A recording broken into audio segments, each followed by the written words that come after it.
Oi, meus amores do segundo ano. Vamos continuar com a nossa aula. Hoje nós falaremos sobre a democracia no Brasil. Analisar a questão da democracia no Brasil significa examinar não somente as instituições políticas e regras vigentes, mas também a maneira de viver a democracia. Caramba, eu tô muito cansada. Eu quebrei meu pé.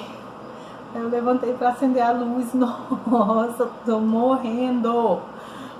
Então, pode-se dizer que ela é ainda uma possibilidade, pois as forças de manutenção de práticas antigas são muito poderosas ainda. Então vamos ver alguns aspectos dessa questão aqui no Brasil. Democracia e representação política. Gente, essa aula é bem interessante, tá? Como vimos, a democracia envolve diferentes práticas e instituições. Vamos destacar aqui algumas delas para examinar o desenvolvimento da democracia aqui no Brasil. Ok. Regras e participação eleitoral. Aqui no Brasil, o processo de ampliação da participação política é bem recente, muito recente. Os detentores do poder, aqueles que têm o poder nas mãos, a serviço de uma minoria, que geralmente são aqueles que têm, money, por muito tempo mantiveram a maioria da população fora do processo eleitoral. Só para termos uma ideia, da proclamação da República em 1889 até 1945, os eleitores representavam aproximadamente 5% da população. Gente, vocês têm noção do que é isso? 5% da população, com poucas variações. Em 1960, esse índice havia subido para 18%. Em 1980, 47%. E 47% da população podia participar das eleições. E em 2006, perto de 70% dos brasileiros tinham direito a voto.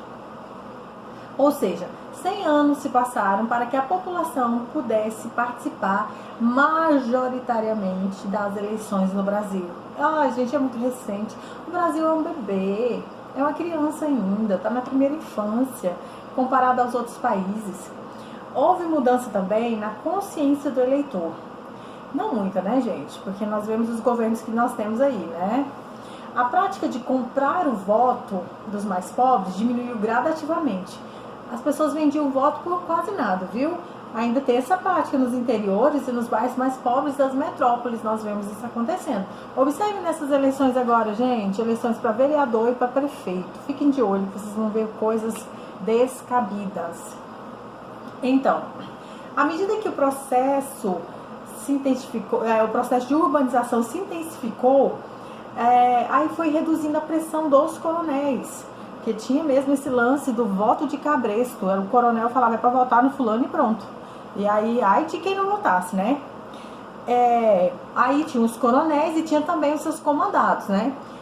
Sobre a população rural, e que era a maioria em 1960. Então os bonitões iam lá e determinavam em quem que os bonitos tinham que votar, né? Os pobres tinham que votar. Estou falando pobre no sentido de pobre de consciência eleitoral. Isso contribuiu para uma mudança, contribuiu para essa mudança o desenvolvimento das regras eleitorais, né? A mudança de tirar esse voto de cabresto, e das técnicas de votar, principalmente o voto secreto. Você não pode entrar com o celular na sua câmara de votação, você não pode fotografar em quem você votou, você não pode, na fila da votação, ficar cutucando a pessoa e coagindo a pessoa a votar no candidato que você acha que é o certo, né? Porque o voto é secreto. E começou então cédulas únicas, né, impressas, e a introdução de urnas eletrônicas, isso bem recente agora no Brasil, além da fixação de regras mais claras e fiscalização pela Justiça Eleitoral.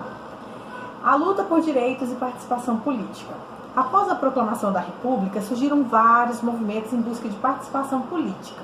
Os movimentos de trabalhadores sempre estiveram à frente das reivindicações por melhores salários, condição melhor de trabalho. Então, várias lutas foram empreendidas, mas sempre reprimidas. pois a questão dos direitos por muito tempo foi vista como um caso de polícia ou uma concessão por parte de quem detinha o poder do Estado, sendo que isso é um direito, né, de todo trabalhador. O crescimento da participação institucional nas decisões políticas é uma das conquistas da população que se mobiliza e cria organizações para isso. E não somente uma concessão dos governantes. Não, eu sou bonzinho, vou conceder isso aqui. Não, é um direito da população. Certo? Não, há leis e disposições que geram direitos, mas com frequência não são regulamentadas e, portanto, não podem ser garantidas, não podem ser consideradas como garantias individuais ou sociais. Triste, né, gente? Triste. Os grupos que lutam por novos direitos, até mesmo de maior participação política, ou que exijam respeito dos direitos já adquiridos, muitas vezes são vistos pelos governantes ou por setores governantes, por setores conservadores da sociedade como perturbadores da ordem, são insensíveis aos esforços do governo em fazer o melhor, quando na verdade são pessoas que estão lutando por nossos direitos, né, gente? Às vezes leva bala de borracha na cara, perde o olho, são manifestações sangrentas, violentas, com muita repressão por parte do conservadorismo em forma da polícia. Mesmo assim, observa-se que são crescentes nos últimos anos as muitas manifestações e os movimentos sociais que procuram ampliar os espaços de participação política não institucional. Isso é ótimo. Então, a democracia no Brasil é algo muitíssimo recente e ainda está se consolidando. Como eu disse, é um bebê, gente. O Brasil é um bebê. Não pelo tempo que ele existe de vida, porque a Austrália é muito mais jovem e está na nossa frente, muito, muito, muito. Eu estou falando pelo modo como nós caminhamos. Nós estamos muito atrasados. Nós somos um bebê com retardo. Caminhamos tarde, falamos tarde e assim vai. Infelizmente. Então,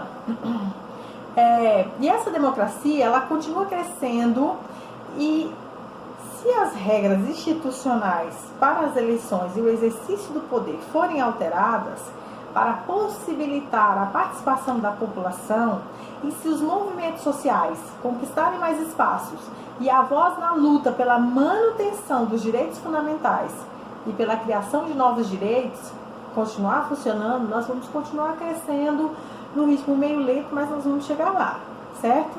Somente quando a maioria da população tiver educação de boa qualidade, condições de saúde e trabalho adequadas e participar da vida social de uma forma bem efetiva, nós teremos uma democracia que funciona no Brasil. Então, vocês podem ver que é um problema que vem lá de trás, que essa ignorância política que a maioria dos brasileiros tem é um problema de educação, E você está tendo essa aula, não despreze essa aula. Veja essa aula no banheiro, veja essa aula fazendo sua salada, veja essa aula, sei lá onde, mas veja, por favor, porque essa aula, ela é muito importante para o seu futuro como indivíduo, como pessoa brasileira, certo? Então, vamos continuar. Os partidos políticos no Brasil. Os partidos políticos no Brasil, eles foram, em sua maioria, representantes dos setores dominantes da economia na sociedade.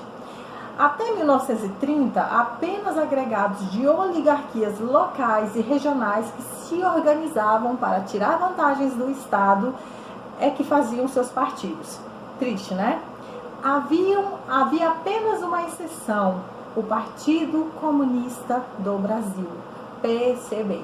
Gente, tira um pouco vamos desmistificar um pouco essa questão da palavra comunista.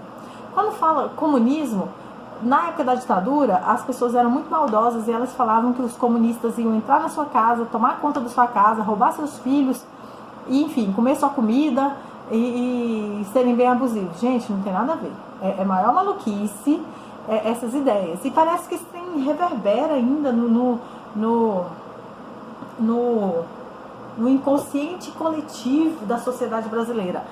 O que não é verdade, gente. O único partido que não era das elites, que não era para defender os interesses de quem estava lá no poder, era o Partido Comunista do Brasil, que foi criado em 1922, que propunha ser a voz dos trabalhadores. Sabe, gente, quando Jesus veio à Terra e ele veio para salvar a humanidade, e aí as pessoas começaram a dizer: crucifica-o, que o teu sangue caia sobre nós. É mais ou menos isso que o brasileiro faz com os partidos que lutam pelos direitos básicos do trabalhador, do pobre, do favelado, do sem terra. Inclusive, eu estou muitíssimo feliz do Boulos estar concorrendo em São Paulo, e agora ele está em segundo lugar.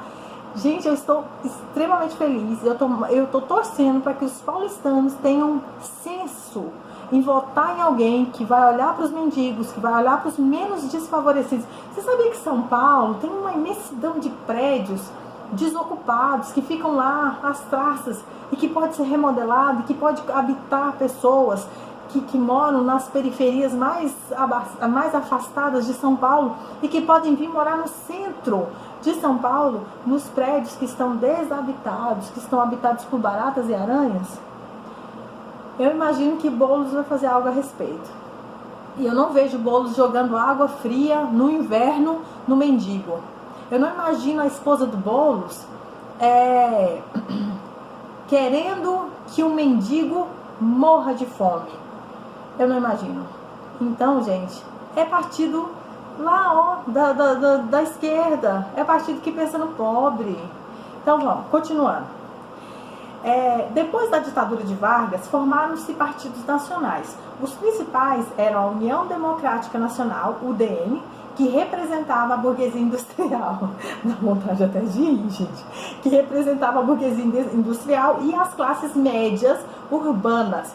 Eu já expliquei para vocês esse lance de classe média. Nós não somos classe média, tá? Nós somos pobres.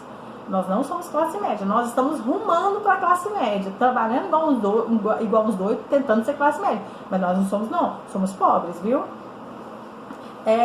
Então, esse UDN representava a burguesia industrial e as classes médias urbanas. E o Partido Social Democrático, PSD, que representava os setores rurais e semi-rurais. E o Partido Trabalhista Brasileiro, PTB, que representava o sindicalismo e os movimentos trabalhistas. O PCB permanecia ativo, mas foi cassado em 1947 e passou a atuar debaixo dos panos. Ele não morreu, ele continuou atuando. Inclusive, as mortes, as torturas, as barbaridades que aconteceram na época da ditadura eram de pessoas que pensavam segundo a linha da esquerda, que eram tidos como comunistas, como pessoas esquisitas, que deveriam ser torturadas e mortas, inclusive os filhos dessas pessoas, coisa mais maligna e horrorosa.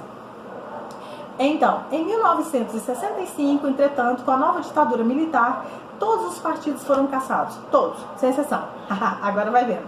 E em seu lugar foi imposta uma estrutura que havia só dois partidinhos, como vimos lá anteriormente em outras aulas, né? Que foi a Arena, que apoiava e defendia o regime militar, e o MDB, que era a oposição controlada pelos militares. Trem bom, né? Não é oposição coisa nenhuma, é só um negocinho para inglês ver. Com as mudanças econômicas e políticas, principalmente a emergência dos movimentos sociais e a luta pela redemocratização e o fim do período autoritário, desenvolveu-se uma nova estrutura partidária no Brasil. Diversos partidos se organizaram, além dos já mencionados, né? PMDB, o MDB se tornou PMDB depois. PT, PDT e PTB, como o Partido da Frente Liberal, PFL. Hoje, Democratas, DEM, e o Partido da Social Democracia Brasileira, PSDB, registrados respectivamente em 1986 e 1989. Hoje, há uma quantidade gigante de partidos políticos e tamanha definição em relação aos seus projetos para a sociedade brasileira que se torna muito difícil você encontrar uma representação política. Você falar, caramba, o que esse partido defende? Porque ele é de esquerda, ele é de direita, ele é centrão, que diabo é esse partido? Então, isso é ruim, gente, isso é muito ruim para nós. Então, alguns partidos são criados em datas anteriores e depois voltam a se cadastrar. Outros resultam de fusões de partidos já existentes e outros mudam de nome. Outros ainda são formados por dissidentes de vários partidos, procurando espaço para desenvolver as atividades relacionadas a seus interesses particulares. Em suas práticas, no plano interno, predominam a falta de democracia e a pouca vontade de promover a alternância entre as diversas tendências quando elas existem. O que destaca o sociólogo Rudá Rissi: mais do que um canal da participação dos cidadãos, os partidos são imensas máquinas de tipo empresarial em busca do voto. Os partidos políticos caracterizam-se cada vez menos como representantes de determinados setores e interesses da maioria da sociedade, apresentando-se sem uma definição muito clara. As diferenças entre um e outro são praticamente dissolvidas. Não há uma fragmentação de interesses internos. Há uma fragmentação. Há uma fragmentação enorme de interesses internos que os limites dos partidos não comportam. Assim, no cotidiano do parlamento brasileiro, o que se vê são grupos que se reúnem em torno de corporações de interesse. São ações lobistas. Tipo, eu vendo agrotóxico, um veneno terrível. Aí eu comprei muito agrotóxico. E aí eu quero liberar esses agrotóxicos, né? Eu quero ferrar com a vida dos brasileiros. Aí o que eu faço?